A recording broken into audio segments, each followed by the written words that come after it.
주님 감사합니다. 오늘도 주님께서 저희들을 각 처소에서 참 이 시간을 기억할 수 있도록 은혜를 베풀어 주시고 저희들에게 말씀하시는 주님의 이 성령의 이 음성을 저희들이 귀를 기울여 참 들을 수 있도록 참 이 시간을 축복해 주시길 간절히 기도합니다. 참 이 마지막 때 주님의 이 재림이 점점 가까워오고 있는 이때에 저희들이 주님이 펼칠 이 천년 왕국과 또 참 백보자 심판을 통해서 저희들에게 참 교훈하시고자 하는 바를 참 깨달을 수 있도록 참 인도해 주시고 저희 삶 가운데 주께서 참 빛으로 진리를 통해서 걸어갈 수 있도록 참 저희들에게 힘을 주시기를 간절히 기도합니다. 이 시간 주님께 의탁을 드렸고 우리 주 예수 그리스도의 귀하신 이름으로 기도했습니다. 아멘.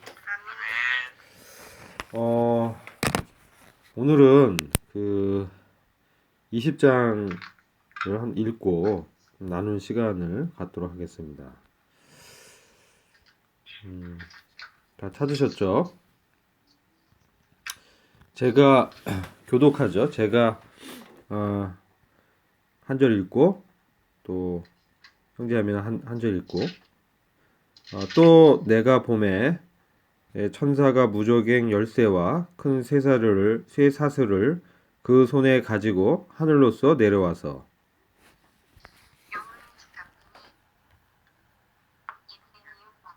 마귀요 사탄이라 잡아서 천년 동안 결박하여 네 3절 무저갱에 던져 잠그고 그 위에 임봉하여 천년이 차도록 다시는 만국을 미혹하지 못하게 하였다가 그 후에는 반드시 잠깐 노이리라.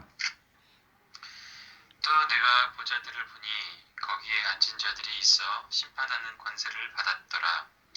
또 내가 보니 예수를 중간함과 하나님의 말씀 때문에 목배임을 당한 자들의 영혼들과 또 짐승과 그의 우상에게 경배하지 아니하고 그들의 이마와 손에 그의 표를 받지 아니한 자들이 살아서 그리스도와 더불어 천년 동안 왕노릇하니 그 나머지 죽은 자들은 그 천년이 차기까지 살지 못하더라. 이는 첫째 부활이라. 이 첫째 부활에 참여하는 자들은 복이 있고 거룩하도다. 둘째 사망이 그들을 다스리는 권세가 없고 도리어 그들이 하나님과 그리스도의 제사장이 되어 천년 동안에 그리스도와 더불어 왕노릇하라. 천년이 참에 사단이 그 옥에서 놓여 나와서 땅의 사방 백성 곧 곡과 마곡을 미혹하고 모아 싸움을 붙이리니 그 수가 바다의 모래 같으리라. 저희가 지면에 널리 퍼져 성도들의 징과 사랑하시는 성을 두름에 하늘에서 불이 내려와 저희를 소멸하고 또 그들을 미혹하는 마귀가 불과 유황못에 던져지니 거기는 그 짐승과 거짓 선지자도 있어 세세토록 밤낮 괴로움을 받으리라. 또 내가 크고 흰 보좌와 그 위에 앉으신 자를 보니 땅과 하늘이 그 앞에서 피하여 간데 없더라. 또 내가 보니 죽은 자들이 큰 자나 작은 자나 그 보좌 앞에 서 있는데 책들이 펴 있고 또 다른 책이 펴졌으니 곧 생명책이라. 죽은 자들이 자기 행위를 따라 책들에 기록된 대로 심판을 받으니 바다가 그 가운데서 죽은 자들을 내어주고 또 사망과 음부도 그 가운데서 죽은 자들을 내어주매 각 사람이 자기의 행위대로 심판을 받고 사망과 음부도 불못에 던져지니 이것은 둘째 사망 곧 불못이라. 누구든지 생명책에 기록되지 못한 자는 불못에 던지우더라. 아멘. 예. 오늘은 이 문제를 풀어보신 분들은 아시겠지만 이 사탄의 그 운명에 대해서 20장에 기록돼 있죠. 그래서 지난번에 한번 말씀드렸지만 요한계시록을 공부하려고 하면 여러 가지 회방이 많습니다. 또 많은 이단들이 이 요한계시록을 사사로이 이제 해석하다가 이단에 빠지게 되고 그런 일들이 많기 때문에 어, 요한계시록을 좀 회피하고 공부를 잘 하지 않는데요. 사실 이제 어, 이 계시록 이 말씀이 오늘 20장을 보면 앞으로 어떤 일들이 펼쳐질 것인가 그런 것들을 이제 다루고 있습니다. 우리가 요한복음을 살펴보다 보면 특별히 주님께서 제자들에게 어, 너에게 참 이를 말들은 많은데 지금은 준비가 되지 않았기 때문에 이제 말하지 못하는 부분들이 있음을 말씀하시고 장래일에 대해서 이 성령을 통해서 향후에 이 말씀하실 것을 주님께서 말씀하고 있죠. 저는 이 그 요한계시록이 바로 주님께서 이 성령을 통해서 이 요한에게 주님에 관한 계시를 나타내 보이시고 그것을 기록하게 함으로써 주님의 이 주님을 따르는 그 제자들과 이 성도들에게 큰 위로와 또 이 믿음을 이 북돋아 주시기 위한 말씀이라는 것을 이렇게 발견하게 됩니다. 천년 왕국에 대해서 저희들이 살펴보게 되는데요. 먼저 이제 이 천년 왕국이 그러면은 이것은 그냥 영적인 그런 것이냐 이렇게 보기는 이 요한계시록 20장 자체에도 이 천년에 대해서 수차례 언급하고 있습니다. 저희가 그 좀 전에 이렇게 읽었었는데요. 어, 그, 자, 천년의 존재에서 2절에도 천년이라는 것이 언급이 되고 있고, 3절에도 천년이 언급이 됩니다. 그렇죠? 그리고 4절에도 천년을 통치하는, 이렇게 말씀하고 있고요. 그리고 5절에도 천년이 끝날 때까지 이와 같이 말씀하고 있습니다. 그리고 6절에도 천년 동안 그와 함께 통치하리라. 이와 같이 직접적으로 이렇게 말씀을 수차례에 걸쳐서 하고 있습니다. 성경에서 이와 같이 수차례에 걸쳐서 천년 통치에 대해서 말씀하고 있고, 또 사단이 그 기간 동안 이 무적행에 갇히는 것이 예언되어 있는 이 부분이 과연 그 상징이나 이 비유에 불과한 것인가? 어, 그런데 이와 같이 그 여러 번 말씀하는 것은 주님께서 이것이 매우 중요하고 또 이 말씀은 그대로 이루어질 것을 저희들에게 계시를 통해서 말씀해 주시고 있다고 분별되는 것입니다. 그래서 이 천년이라는 것을 성경 말씀에서 이것을 문자적으로 해석하지 않는다면은 이 천년 통치의 기간에 대해서 단지 어떤 영적인 어떤 기간으로만 본다면 성경의 여러 부분들 이스라엘에 대한 메시아의 통치 그 주님의 재림에 대한 예언들이 그냥 그 영적인 것으로 어, 보는 그럴 수밖에 이제 없게 되는 거죠.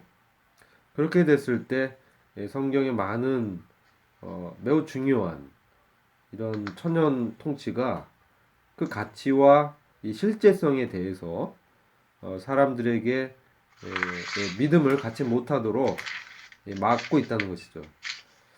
그런 부분들을 좀 염두에 둬야 되고요.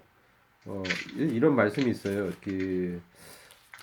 주께는 그 천년이 하루 같고 또 하루가 천년 같은 이 사실을 잊지 말아라. 이런 말씀을 통해서 이것은 뭐 영적인 기간을 말하는 것이다. 이렇게 보시는 분들도 혹 있습니다. 근데 그 말씀의 그 문맥상 그것이 천년이 하루라고 말씀하고 있는 것이 아니라는 거죠. 우리는 이 성경 말씀 해석할 때 그것을 문맥적으로 봐야 되고 전체 성경을 통해서 그 말씀이 과연 그렇게 해석하는 것이 합당한가를 이렇게 봐야 되는 거예요. 전체적으로. 이것을 이제 교리라고 하는 것입니다. 안 그러면 이 성경 말씀이 에, 뭐 귀에 걸면 귀걸이, 코에 걸면 코걸이, 뭐 이렇게 되는 거예요. 이어령 비어령 이런 식으로. 그렇게 되면은 하나님의 말씀이 이렇게도 뭐 해석되고 저렇게도 해석되고 그러면 도대체 어떤 게 진리인가? 이렇게 이 사람들이 의구심을 표할 수 있습니다. 그래서 성경을 봤을 때 해석과 이 적용은 다른 것이죠. 이 해석은 그 당시 하나님께서 그 시대의 이 성경의 기록을 전달받는 이 수신자들 또 읽는 자들에게 그 당시의 배경에 따라서 과연 어떤 의도로 이 말씀하셨는지를 살펴보고 그 의미를 그 뜻을 분별하는 것이 해석입니다. 해석은 여러 가지가 될 수가 없어요. 아주 난해 구절의 경우에 여러 가지로 되어 있지만 대부분의 경우는 해석은 누구나 보더라도 그 말씀을 그렇게 이해할 수 있는 그러한 배경을 우리가 살펴보면 그렇게 해석할 수밖에 없는 것이죠. 그 적용은 무엇이냐? 그 당시에 그와 같은 하나님의 뜻이 성경을 받는 또 말씀을 듣는 사람들에게 전달됐을 때 그 당시에 이렇게 하나님의 어떤 뜻을 분별했는데 그러한 하나님의 의도와 뜻과 이 성경의 의미가 오늘날을 사는 우리에게 어떤 영적인 교훈을 주고 있는가? 이랬을 때 이게 적용이라고 하는 것이죠. 그래서 적용과 해석이 이제 차이가 있는 것입니다. 적용은 여러 가지로 달리할 수 있어요. 그 사람의 처한 상황, 또 시대적인 어떤 다른 점들, 이런 것들. 그리고 이것이 과연 믿는 자들에게 대한 말씀인지, 또 믿지 않는 자들에 대한 말씀인지, 이것이 교훈을 던져지고 있는 것인지, 아니면 이것은 어떤 시적인 기록으로 어떤 영감 있는 그 노래를 시로서 이렇게 표현하고 있는 것인지, 또 이 시라는 것은 어떤 대상을 묘사하는 효과적인 방법이잖아요. 이런 것은 이제 상징적으로 이렇게 볼 수가 있어요. 이제 그런 어떤 상징적으로 해석할 필요가 있는 것은 상징적으로 해석하는 것이죠. 근데 이 천년 통치가 상징이냐? 근데 단지 상징이라면 이와 같이 수차례에 걸쳐서 천년 통치를 언급할 필요가 있는가? 그렇지 않다는 거죠. 성경의 특별히 예언서는 장래일을 예언할 때는 특별히 저희들이 조심해야 됩니다. 그래서 이것을 문자적, 문맥적 또 여러 배경을 살펴봐서 해석을 해야지 안 그러면 여러 가지 해석이 나오게 되고 과연 하나님의 뜻이 어디 있는지 달라지게 되는 것이죠. 그래서 이 천년 왕국은 이 다시 한번 말씀드리지만 저희가 문자적으로 봤을 때는 분명히 존재하는 가시적인 통치 기간을 또 왕국을 말씀하고 있는 것입니다. 그래서 메시아가 오셔서 재림하셔서 천년 동안 이스라엘을 중심으로 열방을 통치하는 그 기간이 구약에 많이 예언되어 있어요. 주님의 재림과 주님의 메시아적인 이 통치가 오히려 초림의 주님의 고난과 또 주님의 이 십자가의 죽음과 이 부활보다 재림의 영광과 주님의 통치가 더 많이 기록되어 있다는 것입니다.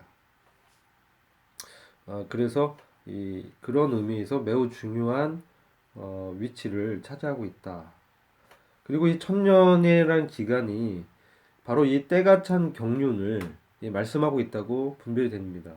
에베소서 1장을 보면 하늘에 있는 것이나 땅에 있는 것이나 모든 것이 그리스도로 앞에서 통일되게 하시는 그 때가 찬 경륜이 언제냐? 그것은 바로 하늘의 영적인 존재와 땅에 있는 이 사람들, 이런 존재들이 바로 주님께 모두가 무릎 꿇게 되는 이런 기간은 바로 천년 통치 기간이라는 것이죠. 그때 이제 사단은 이제 잡히게 되고, 그리고 주님께 순복하게 되고 굴복하게 될 수밖에 없는 이유가 있죠. 왜냐하면 바로 주님의 심판 때문에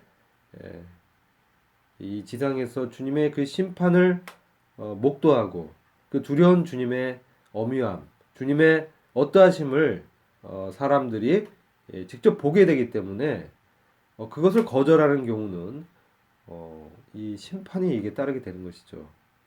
그렇기 때문에 천년 통치 기간은 순종할 수밖에 없는 기간이라는 거. 주님의 의의 통치가 행해질 때 순종하게 되고 그리고 저희들이 교제에서 좀 보면 여러 가지 변화가 있습니다.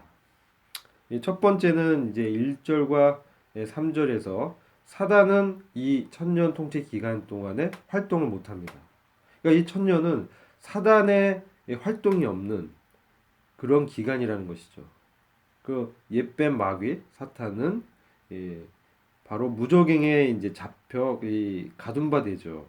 그리고 3절의 그 후반부처럼 그가 반드시 잠시 동안 풀려나게 됩니다. 이제 그 기록이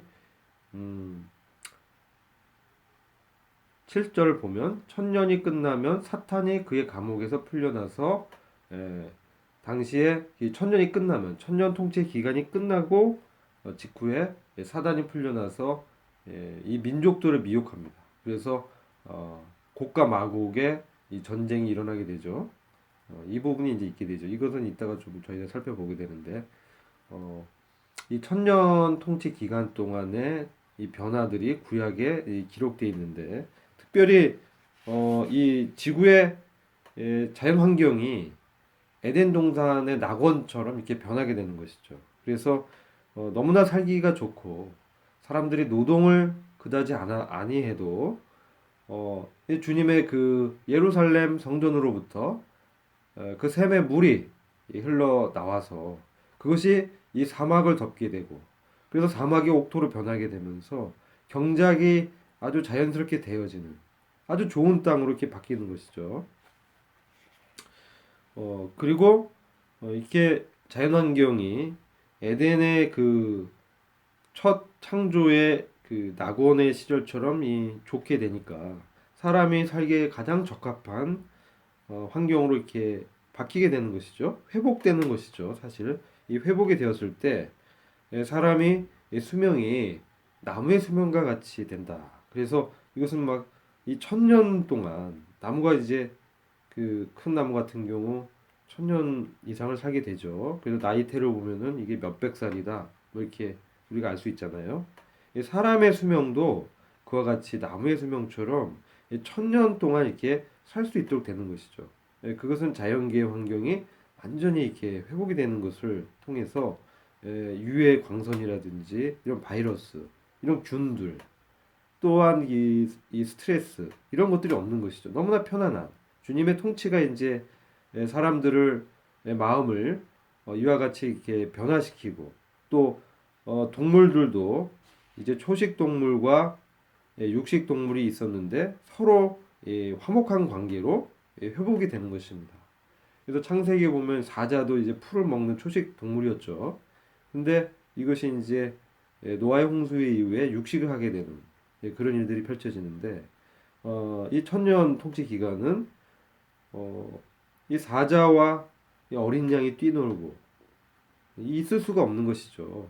지금을 생각해 보면 이 완전한 하나님의 창조 목적이 이루어지는 것이죠. 그리고 독사굴에 이 손을 넣어도 물리지를 않는 거예요. 자, 이런 시대가 온다는 것이죠. 그리고 전쟁이 없어짐. 전쟁 무기 다 농기구로 바뀌게 되고 이 땅의 변화. 그래서 아까 말씀드린 것처럼 이 수확이 엄청나게 잘 되어져서 엄청난 부유한 풍요로운 그러한 의식주를 누릴 수 있게 되는 환경이 된다는 것입니다. 그리고 아까도 말씀드렸지만 그 지구에 큰 이 지각 변동이 생기면서 이 지구가 이제 이 노아 홍수 때 약간 기울었다고 보신 분도 있어요. 근데 이 지구가 이 각이 바로 잡히면서 모든 지역에 골고루 이 태양의 광선이 도달할 수 있는 그런 환경으로 조성될 것이다. 이렇게 또 보신 분들이 있습니다. 그래서 또 높아진 산은 이 지각 변동을 통해서 낮아지고 골짜기는 이렇게 메워지니까 어떻게 됩니까? 물이 이제 잘 흐르게 되는 그러한 평탄한 땅이 된다는 거죠. 그래서 물이 사막까지 흘러 들어가게 되니까 사막이 옥토가 되는 그런 것들을 우리가 보게 될 것입니다. 보면 이사야서 35장 1절에서 10절, 스가랴서 14장 4절, 이사야 11장 6절에서 16절이 이런 부분을 다루고 있고, 또 정치적인 변화가 있습니다. 지금은 여러 많은 나라들이 독립 국가가 되고 그렇게 이제 많이 나뉘어져 있잖아요. 근데 어, 이때는 주님의 왕자가 그 이스라엘의 예루살렘에 자리 잡으면서 이스라엘이 모든 이 행정의 중심 나라가 됩니다. 그래서 제사장 나라가 된다라고 볼 수가 있는 것이죠. 그래서 주님과 관계가 회복된 이스라엘은 이 천년 통치 기간 동안에 얼마나 놀라운 이 충만한 이 복을 누리게 되는 것이죠. 이것이 이 로마서에서도 지금은 이스라엘이 눈이 멀어서 지금 이와 같이 그리스도를 영접지 않고 있지만 민족적으로 그렇다는 얘기죠. 개인적으로 이스라엘 사람들 중에서도 그리스도를 영접한 사람들은 이 교회에 소속이 됩니다. 그러나 그렇지 않고 이스라엘이 민족적으로 아직까지 주님을 믿지 않기 때문에 그들의 눈이 가려져 있기 때문에 복음이 이방인들에게 흘러 넘치게 됐죠. 주님의 경륜이 있죠. 근데 이들이 회복되면 엄청난 이 축복이 있게 된다는 것이에요. 그것이 로마서에 이게 기록돼 있죠. 그것을 뭐 일일이 찾아보진 않겠습니다. 나중에 시간 되시면 로마서 9장부터 11장에 걸쳐서 하나님의 경륜을 다루고 있는 부분을 보면 그와 같은 말씀이 기록이 되어 있습니다. 그래서 정치적인 변화가 있게 되고 다윗의 보좌에 주님이 앉아서 직접 통치하는 그러한 이때가 바로 천년 통치 기간이고, 이때 교회는 주와 함께 다스리게 되는 이 영광에 들어가게 되는 것이죠. 그래서 이것이 6절에도 기록되어 있습니다. 20장 6절에 하나님 그 첫 번째 부활에 참여하는 자는 복되고 거룩하도다. 둘째 사망이 그들을 다스리는 권세가 없고 오히려 그들이 하나님과 그리스도의 제사장들이 되어 천년 동안 그와 함께 통치하리라. 그와 함께 통치하리라. 주님과 함께 다스리게 된 영광에 들어가는 것이죠. 그럼 어떤 자들이 이 영광에 들어가느냐? 그것은 이 4절 말씀을 보시면 하늘의 그 보호자, 하나님의 보호자 주변에 앉아 있는 자들을 우리는 그 요한계시록 4장에서 살펴봤습니다. 그들이 그 보좌에 앉았는데 심판이 그들에게 주어졌더라. 그래서 24 장로들, 바로 교회를 대표하는 24 장로들이 이 심판을 행하게 된다는 것이죠. 놀라운 말씀이지 않습니까? 그래서 고린도전서 6장 2절을 보면은 너희가 이 세상을 심판하게 되리라는 것을 알지 못하느냐. 이와 같이 바울 사도가 형제간의 송사에 휘말린 이 고린도 교회에 대해서 그런 말씀하는 것을 이렇게 저희들에게 경륜적으로 보여주고 있는 것이죠.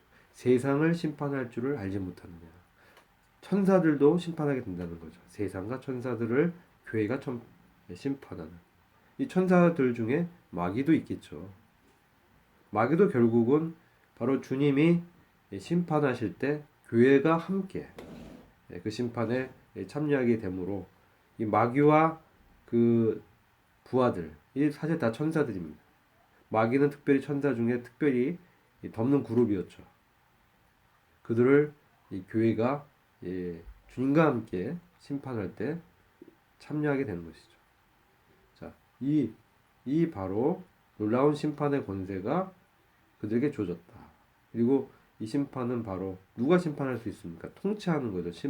심판의 권세, 재판하는 거죠. 이 다스리는 자들이 하게 되는 것이죠. 자, 그러면 또 있어요. 이 다스리는 이 영광에 동참하는 또 부류가 교회가 있고, 그 다음엔 예수에 대한 증거와 하나님의 말씀으로 인하여 목배임을 당한 사람들의 혼. 그래서 이 순교자들의 영혼이죠. 그죠? 그들은 그 짐승에게나 그 형상에게 경배하지 아니하였을 뿐만 아니라 그의 표를 그들의 이마 위에나 손에도 받지 아니하였더라. 그래서 그리고 환란기 순교자 성도. 어, 그래서 이 짐승의 표를 받지 않은 사람들이 이 죽었다가 순교 당했다가 그 4장 4절 20장 4절 후반부에 살아서 그리스도와 함께 천년을 통치하더라. 분명히 목배임을 당했는데 살아서 그리스도와 함께 천년을 통치하더라. 바로 이것이 이 첫째 부활이라는 것이죠. 그래서 5절 보면 그러나 죽은 자들 가운데서 나머지는 천년이 끝날 때까지 다시 살지 못하리라. 이것이 첫째 부활이라. 죽은 자들의 부류가 나뉘는 것이죠. 하나는 이 천년 통치 때 다시 부활해서 이 통치자로 참여하는 이 성도들이 있고, 그 나머지는 그때 부활하지 못하는 나머지 부류는 이때는 살지 못해. 다시 부활하지 못하고요. 천년이 끝날 때까지 부활하지 못하는데 언제 부활하냐? 그 나머지 부류는 바로 12절에 죽은 자들을 보니 작은 자나 큰 자나 하나님 앞에 서 있는데, 바로 작은 자나 큰 자가 죽은 자들인데 이들이 살아서 하나님 앞에 서 있는 거예요. 이것은 바로 심판의 부활로 이 다시 살아나서 서게 되는 것이죠. 그래서 그들이 이 심판의 책에 행위가 기록된 그 책들에 기록된 대로 심판을 받게 됩니다. 이게 둘째 부활이라고 우리가 말할 수 있는 것이죠. 첫째 부활과 또 다른 부활. 이것은 바로 둘째 부활입니다. 첫째 부활은 바로 교회와, 그러니까 주님이 먼저 부활의 첫 열매로 첫째 부활에 들어가셨고, 그와 함께한 교회, 그리스도인들, 그리고 구약의 성도들, 온전케 된 의인의 영들, 그리고 순교자의 영혼들, 환란기 성도, 바로 순교한 환란기 성도가 다시 살아서 이 천년 통치의 영광에 들어가게 되는 것입니다. 그래서 이건 참으로 놀라운 이 영광입니다. 그래서 6절 보면 복되고 거룩하도다 이렇게 말씀하고 있습니다. 첫 번째 부활에 참여하는 자는 복되고 거룩하도다. 우리가 이 부활은 몸의 부활입니다. 영혼의 부활은 우리가 거듭날 때 우리의 영혼이 이 거듭난다. 다시 태어나는 거잖아요. 이게 부활하는 거예요. 근데 이 첫 번째 부활은 몸의 부활을 얘기하는 거예요. 죽은 자 가운데서 이 몸이 다시 그 하나님의 능력으로 살아나는데, 그 몸은 주님과 같은 몸으로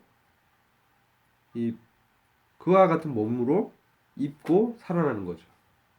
왜냐하면은 우리의 이 육체 혈육은 하나님의 나라를 상속받을 수 없어요. 천년을 이렇게 이 영원한 기간을 살 수가 없어요. 이 영원한 기간에 하나님의 나라를 상속받아서 다스리는 자로 이 영원한 기간을 주님과 함께 영원히 누리고 그러한 복에 들어간다는 것은 너무나 놀라운 영광이라는 것이죠. 이것을 교회에 허락하셨다는 것. 이것은 참으로 우리가 상상을 할 수 없는, 정말 누구도 그 이전에 생각할 수도 없었던 이 비밀의 하나님의 이 경륜이 이때 이루어지는 것이죠. 때가 찬 경륜에 우리와 같은 자들을 하나님께서 들어서 주님의 나라를 함께 다스리도록 하는 그 은혜에 우리가 얼마나 참 그것을 생각할 때 그 은혜에 우리가 얼마나 감동이 되고 또 하나님께 엎드리게 되고, 이와 같이 참으로 육신적이고 연약하며 이런 이 죄성이 남아있는 이런 자를 주님이 이와 같이 대우하시는 그 은혜를 우리가 기억하게 되는 것입니다. 그랬을 때 우리 주님이 얼마나 놀라운 분이신가. 우리 주님은 너무나 우리의 사랑을 받으시기에 합당하시고 충분하신 분이시다. 이것을 우리가 알 수 있는 거예요. 그래서 우리가 주님을 더욱 사랑하고 주님의 은혜를 전시한다 이렇게 말씀하죠. 주님의 은혜를 전시하는 것입니다. 우리의 존재를 통해서 교회의 존재를 통해서 많은 이 세상의 사람들이 또 하늘의 영적인 정사와 권세들이 천사들이 하나님의 은혜를 보고 얼마나 놀라움을 표현할 것인가 경배를 드리지 않을 수 없게 되는 것이죠. 그 은혜 때문에 저희가 오늘 하루도 이렇게 살아가고 있다고 말할 수 있습니다. 그리고 이 천년 통치가 매우 중요한 위치가 있지만 이 또한 21장에 나오는 바로 새하늘과 새 땅의 부록에 불과하다는 거예요. 이 천년의 기간도 너무나 놀라운데 이것은 정말 이 맛보기라는 것이죠. 그래서 이 천년의 통치를 어떤 분들은 어린 양의 혼인 잔치의 연속이다. 그래서 하늘에서 어린 양과 교회가 혼인식을 하고 이제 땅에 내려오죠. 그때 백마를 타고 주님의 군대로 내려오게 될 것입니다. 그리고 이 혼인 잔치가 베풀어지죠. 그때 그 혼인 잔치에 참가하는 사람들은 얼마나 큰 복이 있느냐 이 말씀 있잖아요. 바로 믿게 된 자들이죠. 그때 믿음을 갖게 된 사람들, 주님의 그 부름에 응답한 사람들이 바로 이 천년왕국의 혼인잔치에 들어가게 되는 것입니다. 이것은 이제 몸이 살아서 이제 들어가는 것이죠. 그러나 이들은 그 우리와 같은 몸이 아니고 일반적인 육신의 몸을 지금 우리가 입고 있는 이 몸으로 천년 왕국에 들어가게 되죠. 그러나 자연 환경이 에덴의 그 동산의 낙원과 같이 회복이 되기 때문에 수명이 이렇게 늘어나서 살 수 있게 되는 거예요. 그런데 이 첫째 부활에 들어간 사람은 천년뿐만 아니라 영원한 통치에 들어가는 것입니다. 그래서 이 21장 이후에 보면 세세토록 통치하는 게 나옵니다. 영원 통치. 이것은 놀라운 것이죠. 천년 왕국은 놀랍긴 하지만 주님께 있어서는 하루와 같다. 이렇게 해석할 수 있는 것이죠. 이럴 때 쓰는 거예요. 천년이 하루 같고 하루가 천년 같다라는 주님께는 그것이 하루와 같이 이 천년을 생각하시는 그런 분이라는 것이죠. 그리고 새하늘과 새 땅을 생각했을 때 그 영원한 기간을 생각했을 때는 이 천년 왕국은 마치 하루와 같다 이런 것이죠. 이렇게 이제 해석할 수 있는 것이지 이것을 무슨 천년 왕국이 이 상징적인 것으로 해석하는 근거가 아니에요. 오히려 새하늘과 새 땅 영원한 나라 이 거룩한 성 예루살렘에 들어가게 되는 이 영광에 비할 때 천년 왕국의 영광은 하루에 불과한 것이다. 이런 의미로 우리가 해석하는 것이 더 맞는 해석이라고 분별합니다. 그래서 이때는 에스겔 성전이 이제 새롭게 세워지는데 이건 에스겔서 를 보면 40장 이후로부터 쭉 그 천년 왕국의 때 세워질 성전과 그리고 이 땅의 분배가 기록되어 있습니다. 그래서 이 에스겔 성전에서 물이 흘러나와서 생수가 형성되고 그것이 이제 사막 옥토로 만드는 그러한 근원적인 물이 되는 것이죠. 그것이 스가랴서 9장 10절, 계시록 7장 9절에서 17절, 계시록 14장 1절부터 5절까지 관련 구절입니다. 이 교재에 다 기록되어 있어요.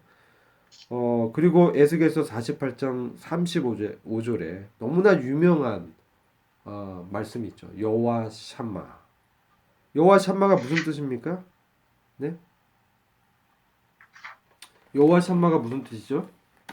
이게 놀라운 주님의 이스라엘에 대한 경륜이 나타난 것이죠. 여호와 샴마가 어떤 뜻입니까? 네? 아무도 모르세요?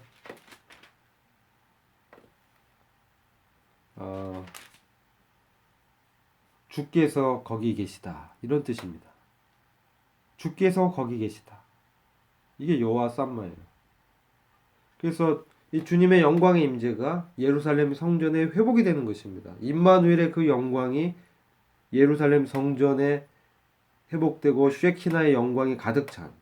그래서 주님이 거기 계시는 바로 여호와 삼마 이것이 성취되는 것이죠. 그리고 이를 통해서 우리가 자주 듣는 이 가스펠송이 있죠. 물이 바다를 덮음 같이 여호와를 아는 지식이 충만하게 될 것이다. 이게 이사야서 11장 9절에 나오는데요. 사실 이것이 완전히 부분적으로는 성취되지만 완전히 이루어지는 것은 바로 천년 통치 기간 때 완전히 이루어지는 것이에요.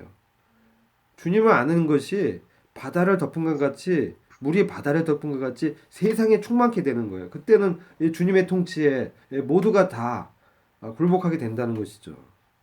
그래서 주님이 어떤 분인지 다 알게 된다는 거예요. 누구에게 말하지 않아도 그들은 다 보게 된다는 것입니다. 참 이런 날들이 참으로 기다려집니다. 아브라함에게 맺은 이 무조건적인 언약이 성취가 돼서 아브라함의 후손인 이스라엘 이 민족이 바로 이 가나안 땅, 이 약속의 땅을 완전히 차지하게 되는 이것이 이제 이루어지는 것이죠. 그래서 주님을 예배하고 그 사독의 후손이 레위가 아닌 이제 사독 계열, 이 사독의 계열이 그러니까 그 우리가 제사장 계열이 있잖아요. 그래서 보면은 레위가 이제 제사장이 되는데 레위 지파에서 아론의 이제 네 아들 중에 또 이 두 아들이 죽게 되죠. 그리고 남은 두 아들이 있고 거기서 대제사장 계보가 이렇게 내려오는데 바로 사독의 계열로 이렇게 바뀌게 됩니다. 이때 이제 제사장 계보가 바뀌는 일이 있고 이스라엘은 아브라함에게 하신 그 약속처럼 온 세상의 축복의 통로가 되는 거예요. 이스라엘 통해서 이스라엘 오게 되죠. 그 예루살렘에 장막절을 지키기 위해서 사람들이 이제 열방의 사람들이 이제 오게 되는 것이죠.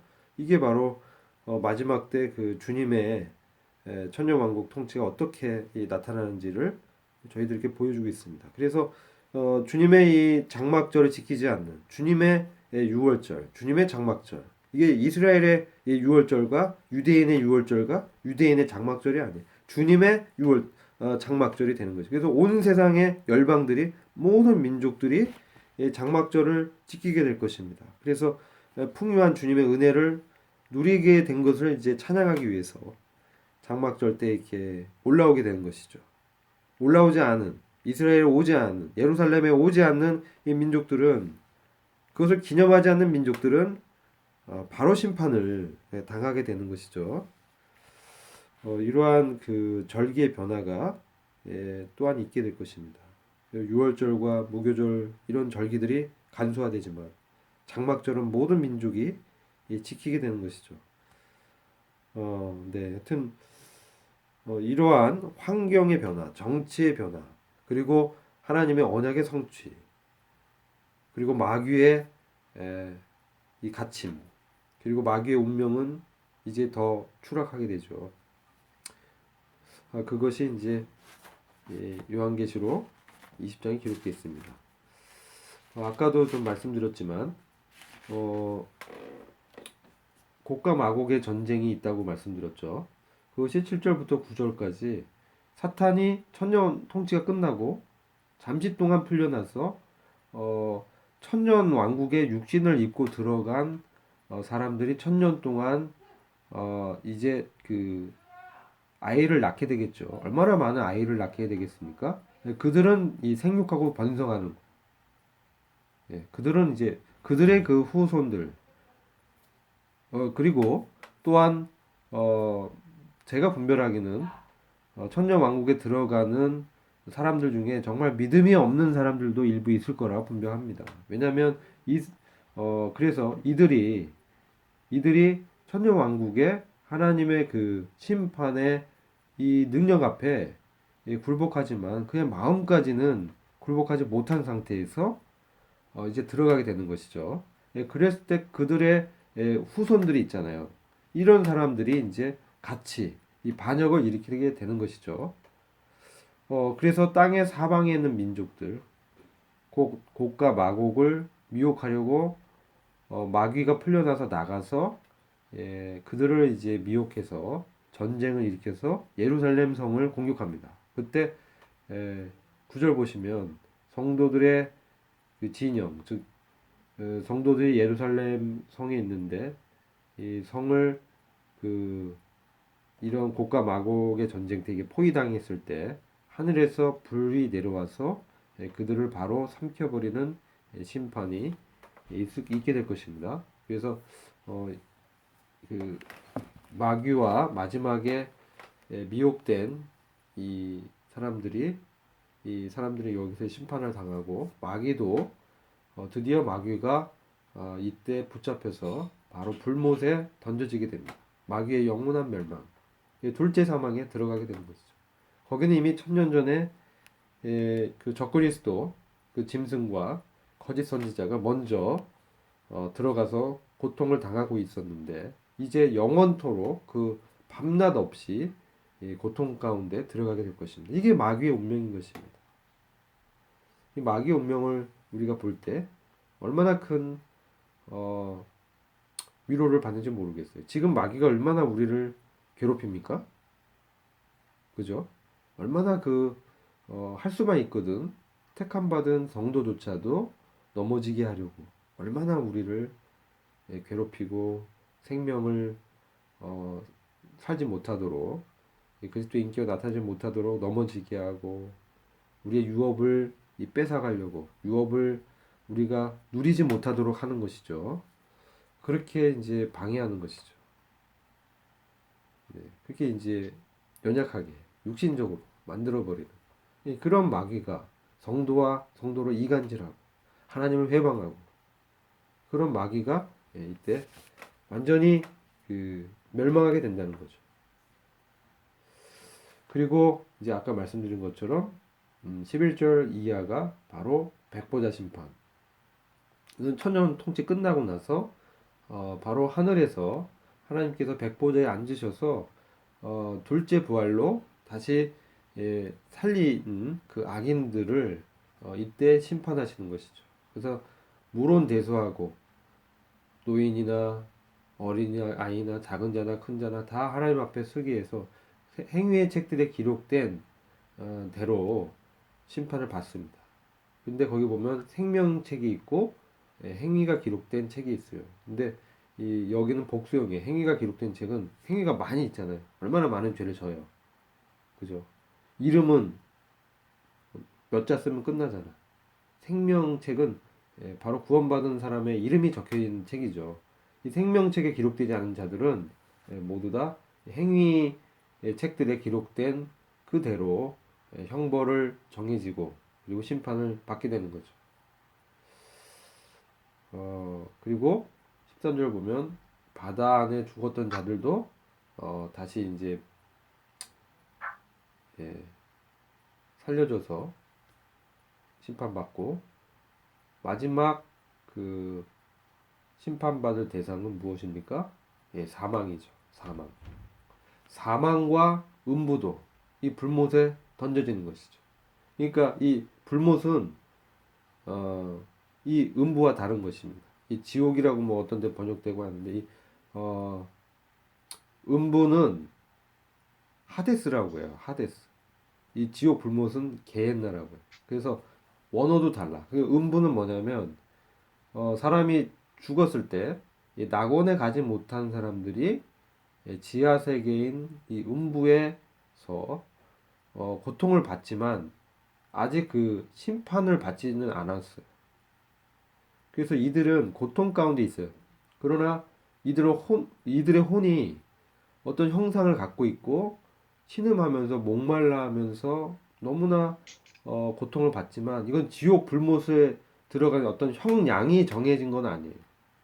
네, 그래서 이 형량은 이때 바로 백보자 심판 때 이 책들에 기록된 대로 형량이 정해져서 형벌을 받아요.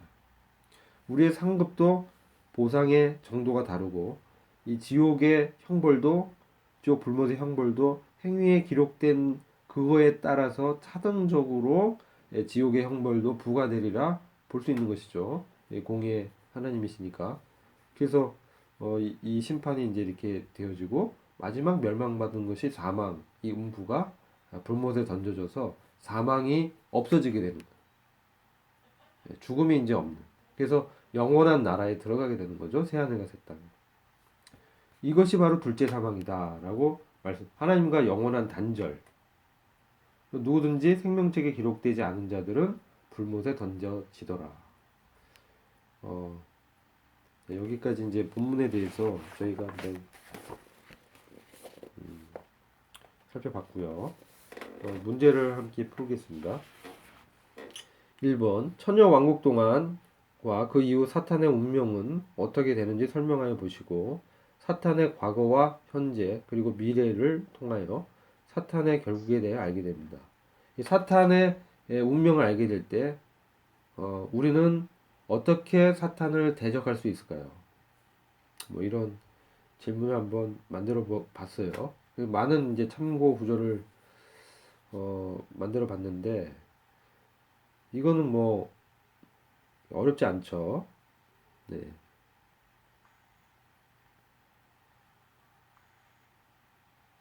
한번 형제님들 중에 한번 풀어 보시죠. 하운 형제 한번 이 문제 풀어 보셨어요? 네,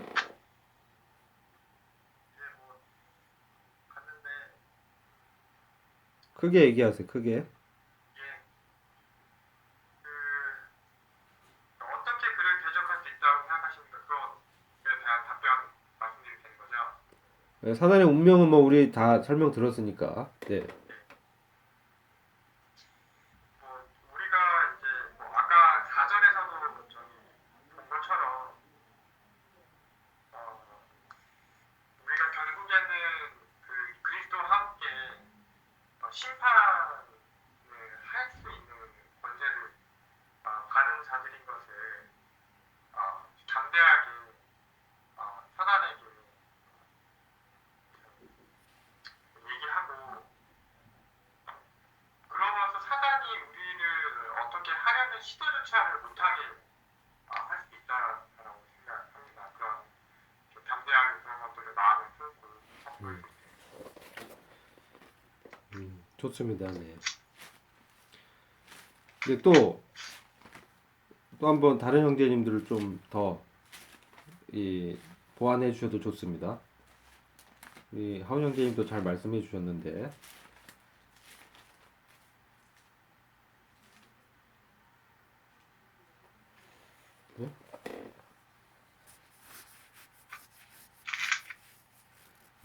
제가 이게 적어놓은 성경 구절들을 한번 잘 찾아보시면 이 답을 다양하게 얻으실 수 있을 거예요.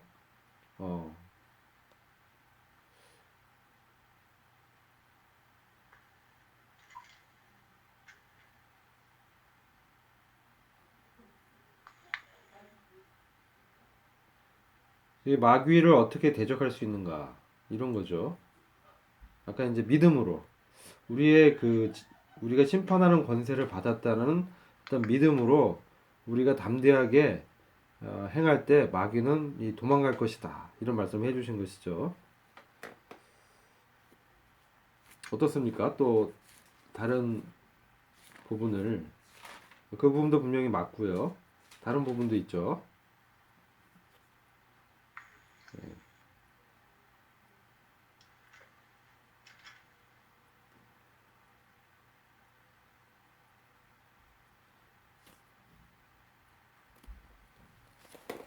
그러니까 에베소서 6장 11절 보면요. 너희는 마귀의 술책에 대항하여 설 수 있도록 하나님의 전신 갑옷을 입으라. 근데 이제 10절 보면 주 안에서와 그의 힘의 능력 안에서 강건하라. 그러니까 그리스도 안에서 우리가 강건해질 수 있죠. 그리스도 안에 있을 때 그 믿음으로 마귀의 술책에 대항할 수 있는 것입니다. 우리가 그리스도 안에 연합된 자라는 것은 그리스도의 지위와 그리스도께서 받는 영광을 우리가 함께 받는 것이죠.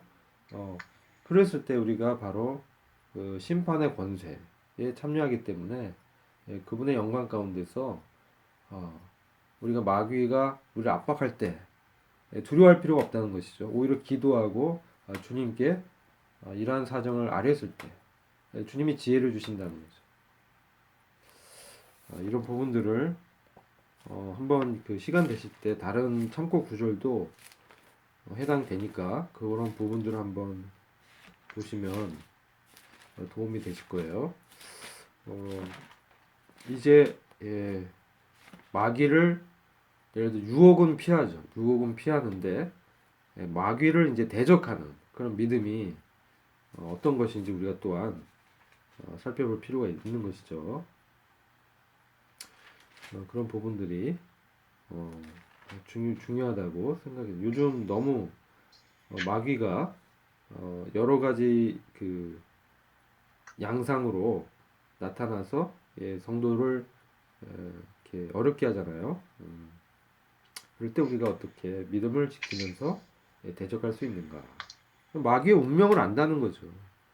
마귀가 아무리 날뛰어도 그는 심판받는 존재예요. 우리 어찌할 수 없다는 거죠. 복음을 전할 때, 네, 저 들리시나요? 잘 들려요. 저는 야고보서 4장 7절, 8절 말씀이 나와 있네요. 네네. 그런즉 너희는 하나님께 순복할지어다. 마귀를 대적하라. 그리하면 너희를 피하리라. 하나님을 가까이 하라. 그리하면 너희를 가까이 하시리라. 이어지 돼 있네요, 말씀이. 네네.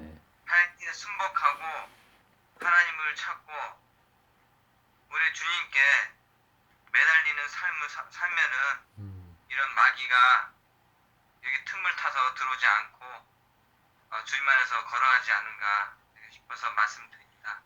네. 이상입니다. 하나님을 가까이 하라. 그죠? 네. 좋습니다. 아무튼 뭐 이 얘기는 참 얘기를 해도 끝이 없을 것 같아요. 2번 문제로 넘어갈게요. 천년 왕국의 복, 곧 그리스도로부터 영원한 생명을 부여받아 하나님과 그리스도의 제사장으로 또 그리스도와 함께 왕노릇하는 복은 첫째 부활에 참여하는 자들에게 주어집니다. 이 사람들의 특징을 설명하고 당신이 그들 중에 있으리라 믿는 근거가 무엇인가요? 뭐 첫째 부활에 참여하는 그 특징, 뭐 이거는 우리가 이제 다 함께 나눴는데 우리가 그들 중에 있으리라 믿는 근거는 무엇인가? 이게 좀 재밌는 질문이죠.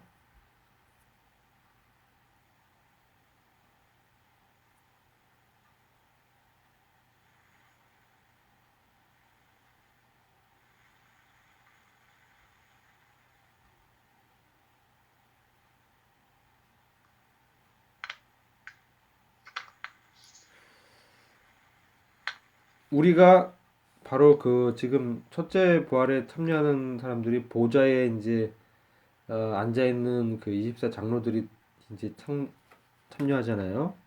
첫째 부활에. 근데 그 특징이 있죠. 이게 요한계시록 2장 1절, 또 20장 4절 이렇게 기록되어 있는데 한번 보신 분들은 우리 그 사람들의 특징이 있는데 계시록 2장 11절에도 생명의 면류관을 받는 그런 부분이 있죠. 그거는 결국은 첫째 부활에 이제 참여한다는 것이겠죠. 근데 어떤 특징이 있는가 그런 것을 이제 볼 수 있는 것이죠. 그리고 20장 4절에도 그런 부분들을 우리가 볼 수 있고 계시록 2장 11절 한번 볼까요?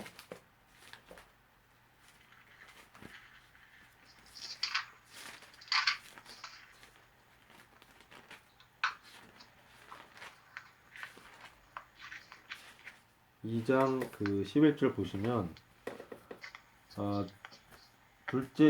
귀 있는 자는 성령께서 교회들에게 말씀하시는 것을 들을지어다.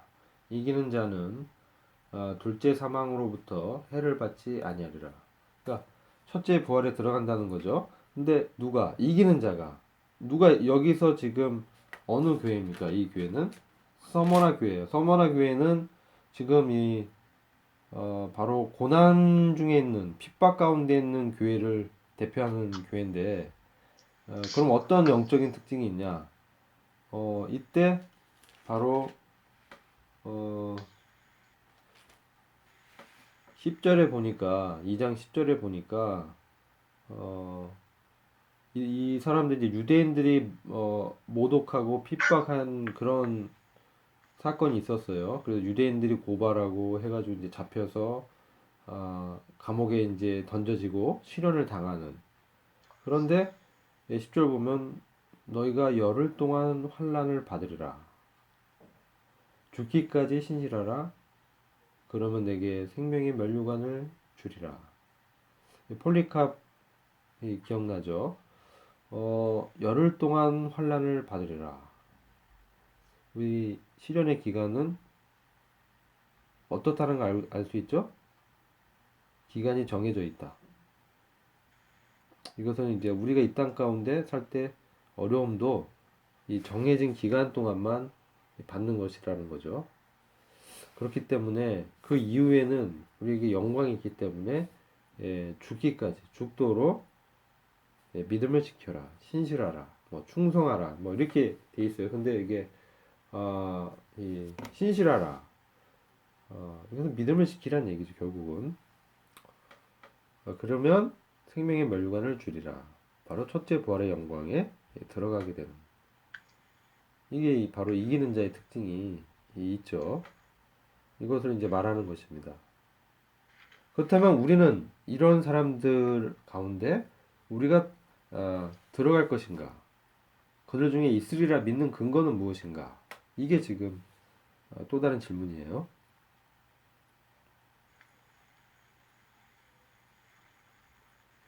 첫째 부활의 영광에 들어가지 못한다라고 생각하시는 분 계십니까? 예? 다 첫째 부활의 영광에 들어가시는 겁니까? 네, 맞습니다. 네. 이거를요, 지방교회에서는 부분유고를 믿어요. 그래서, 이 성화된 사람만 첫째 부활에 들어간다라고 가르쳐요. 참고로 말씀드리는 거예요. 그래서, 성화되기 전에는 첫째 부활에 들어갈 수 없는 거예요. 그래서 천년 왕국 때도 살아나지 못하고, 고난 가운데, 고통 가운데 있다고 가르칩니다. 이게 이제 부분유고설이에요. 그걸 부분유고설이라고 하는데, 우리의 믿음은 무엇이냐? 우리의 연약함에도 불구하고 우리는 주님의 이 부활의 영광에 들어간다는 것이죠. 그리고 이 저희들의 상급은 좀 차이가 날 수 있다고 봐요. 상급은 보상에 대해서는 이게 좀 차이가 날 수 있지만 이 첫째 부활에 들어가는 것은 우리의 신분적인 측면이라는 거죠. 상태가 아니라 신분. 그래서 이 첫째 부활에 참여하는 이런 신분을 우리가 이미 받았다는 거. 왜냐면은 이게 지금 보좌에 앉아 있는 거잖아요. 심판을 하는 권세를 받은 사람들은 그 천년 통치의 영광인 보좌에 앉혀진 것이 에베소서 2장에 보면은 그리스도 안에서 연합한 자는 그리스도와 함께 하늘에 앉혀졌다 이렇게 말씀하잖아요. 그러니까 그건 믿음에 의한 우리에게 따르는 신분이라는 것이죠. 우리는 이미 믿음으로 하늘에 앉혀진 교회라는 것이죠. 바로 그게 바로 24장로를 통해서 보여주고 있는 것입니다. 그거 좀 중요한 부분이라 말씀드린 거고요. 이제 3번은 크고 흰 보좌 앞에 서는 자들은 어떤 자들이며 이를 통해 하나님에 대해서 어떻게 생각하게 되었는지요.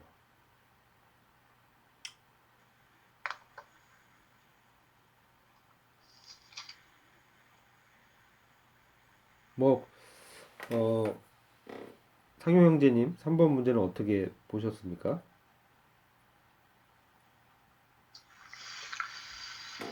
아,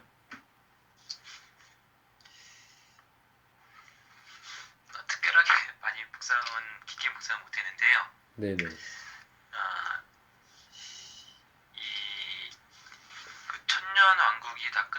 나서 그 땅과 하늘이 이제 그 앞에 피하여간 데가 없다. 그러면 이제 땅과 하늘도 이제 사라지게 되는 것 같은데, 그러니까 그 영혼들이 이제 크고 흰 보좌 앞에 이렇게 서게 된다. 그러니까 땅과 하늘이 그 앞에 피하여 갔다는 자체는 그 하나님의 영광 앞에서는 그 땅과 하늘도 있을 수 없다라고 하는, 그리고 정말 저희들이 이제 믿은 사람들이니까 이 말씀을 그대로 이제 볼 수 있지만, 믿지 않는 사람들한테는 그 단순하게 그냥 이 사람들이 심판을 받지 않고 불못에 들어간다면은 그 자기들이 어떤 위치나 이런 것도 알지 못하고 그냥 뭐 이렇게 뭐 사고가 나듯이 이렇게 불못으로 들어간다라고 할 텐데, 그것이 아니라 그 정말 자기들이 그 행동에 따라서 그 하나님 앞에 얼마나 부족했고, 또 하나님의 공의가 얼마나 높았고, 그리고 또 이 그 자기를 그 재판하시는 분이 이제 우리 주님이라고 제가 알고 있는데, 그 사랑을 왜 거절을, 사랑이 얼마나 컸었는데 그거를 거절했구나라는 그것에 대해서 완전하게 그 사람들의 입을 완전히 막으시고, 그리고 참 제발로 불못에 들어가게 하는 그런 참 너무나 무서운 그 거룩이 그대로 나타나는 그 자리가 아닌가, 뭐 이렇게 생각이 듭니다. 이상입니다. 네. 감사합니다. 오늘 뭐 좀 더 교제하고 싶지만 시간이 좀 됐죠. 그래서 재원자매 거기 있어요? 들려요?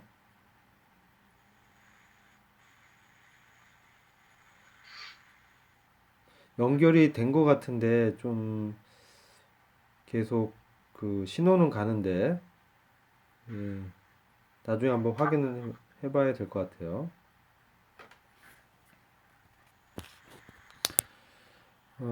네, 오늘 시간이 됐고요. 다음 시간대는 요한계시록 21장 새하늘과 새 땅에 대해서 함께 좀 나누도록 하겠습니다. 여보세요? 네네. 이게 제가 이 말씀을 이렇게 보니까 네. 제가 구원받기 전에 그 조그만 만화책을 본 적이 있었어요. 이게 네. 뭐냐면은 당신의 삶이 뭐 이랬습니다, 뭐 이렇게 하는 그 만화책이었는데, 조그만 그 전도지였어요. 이렇게 만화로 된 그 전도지인데, 그러니까 이 장면을 가지고서 그 당신의 인생이 이랬다면서 쭉 보여주고 나서 이제 지옥불에 던져지는데, 그 초등학교 6학년 때 그걸 봤는데 되게 무섭더라고요. 네. 그래서 그때 그 심판에 대한 것을 그때 참 두렵다는 걸 느꼈다는 기억이 지금 또 새록새록 또 나네요. 그렇죠. 옛날에는 이제 이게 이제 원래 그 백보자 심판, 지옥 불못은 그 천년 통치 마치고 있는 것인데, 이제 저희들이 그 예전에 교회 다녔을 때, 저도 이제 장로교회를 오래 다녔었는데, 어렸을 때 그 주일학교 때 그런 어떤 심판에 대해서 말씀할 때 천년 왕국은 얘기 안 하고 이제 심판에 대해서 얘기할 때 이제 두려움이 오게 되죠. 그래서 하나님의 경륜에 따라서 하여튼 이런 부분들을 복음하고 어떻게 잘 조화해서 이 구도자들에게 이런 부분을 설명을 할 것인가, 좀 더 한번 생각해 볼 부분이라고 생각이 됐어요. 네. 다른 분 뭐 교제하실 내용 있으시면 말씀해 주시고, 없으시면 다음 주에는 21장을 예습해 오시고 저희가 또 정해진 시간에 만나서 함께 교제토록 하겠습니다. 예. 저는 네. 다음 주에도요. 네. 좀 늦을 것 같아요. 네네, 괜찮습니다. 네. 맨날 뭐 여기 지금 끝나자마자 또 여기 같은 그 동네 사신 분이 차를 타고 왔는데요. 네. 그래도 무사하게 오늘 그래 참여하게 네, 네, 감사합니다. 이렇게 바쁘신데도 시간 내서 참여하셔서 저희들이 참 그 격려가 많이 되고요. 도전이 됩니다. 감사합니다. 네. 우리 형제님들 중에서 기도해 주시고 오늘 교제를 마치도록 하겠습니다.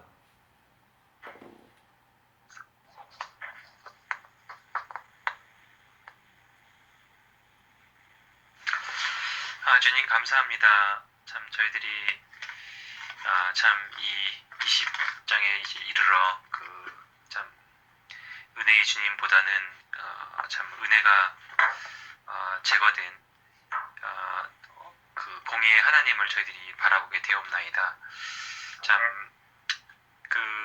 얼마나 참 그 하나님을 떠났을 때 참 우리가 그 하나님을 보았다면 좀 무섭고 좀 두려운 하나님이실까 하는 것을 생각해 보옵나이다. 주님 또 참 저희들이 참 깨어 있어서 참 그 하나님께 오히려 항상 가까이 함으로써 참 마귀가 참 저절로 참 멀어지게 되는 참 다가오지 못하게 하여 주기를 간절히 기도합나이다. 주님 또한 이 백보자 심판대로에서 참 심판을 받고 참 불못으로 가야 할 참 많은 사람들이 있는데 참 주님께서 그분들도 사랑하시는 것을 생각하게 보옵나이다. 주님 참 저희들이 살아서 참 주님과 함께 동행하며 참 주님을 아는 빛을 참 비추어 이 세상에 참 복음 증거할 수 있도록 참 저희들을 지켜주시고 도와주시기를 간절히 기도합나이다. 참 이 작은 밤 참 저희들이 또한 말씀을 나눌 수 있도록 하여 주셔서 참 저희들이 따뜻하게 참 마음이 따뜻하여져서 쉴 수 있도록 허락해 주신 주님께 감사드리옵고 함께 참여하신 우리 모든 형제 자매님들 또한 복 주시기를 기도드리옵나이다. 감사할 때 예수 그리스도의 존귀하신 이름으로 기도합나이다. 아멘. 아멘. 아멘. 네, 수고 많으셨습니다. 네, 감사합니다. 편안한 밤 되시고요.